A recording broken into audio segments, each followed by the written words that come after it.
Hello everyone, Justin here and welcome to 4am Art. And in this video we are going to be drawing this pawn from different angles, starting with a side view and slowly going up to a top view. This is a great exercise to improve your drawing skills by taking any object and drawing it from one view, changing its orientation and drawing it from different angles.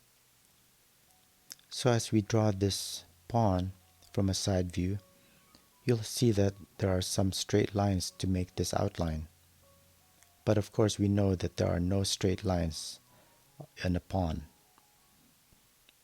And that's because from a side view, a lot of the curved surfaces become straight lines.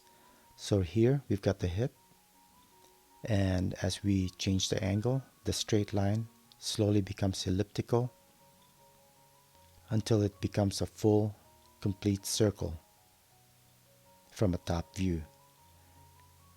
The top ball, of course, will always remain as a circle from any angle. So let's start with the side view. We'll start with our midline vertical line. And for any symmetrical object that you're trying to draw, you always want to start with that line. That way it gives you a good reference as to keeping the left areas even with the right, so that it's perfectly symmetrical and mirror each other. So now we're changing the angle here. We've got the shoulder area here, and you always want to draw the curved lines first as an ellipse, and that just makes your exposed lines more accurate. And we can of course, and we will, erase the lines, the parts of the ellipse that won't be visible. So I'm just going from top to bottom, drawing my ellipse. Once I draw the ellipse, of course centered over our midline, then I can start making the lines darker that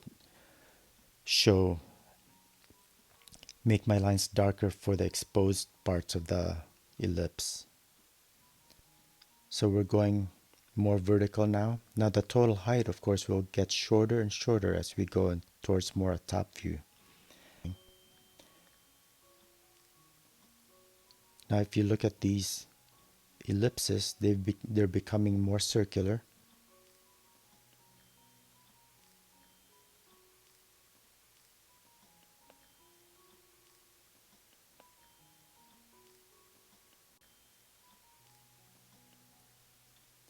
Again, I'm drawing the full ellipse and then darkening the parts that will actually be part of the final drawing. Again, starting with the top, and then drawing the ellipse. Now you're noticing that it's becoming more and more circular.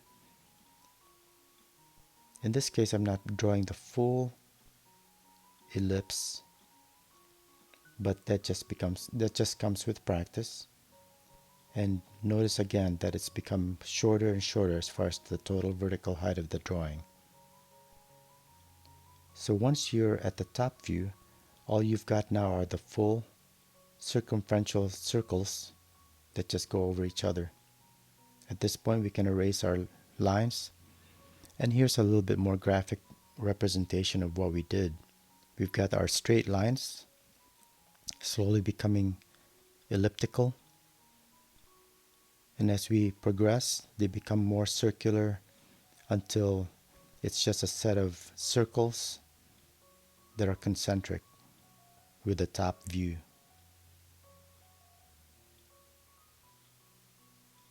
So at this point we can start putting in our shadows if you want.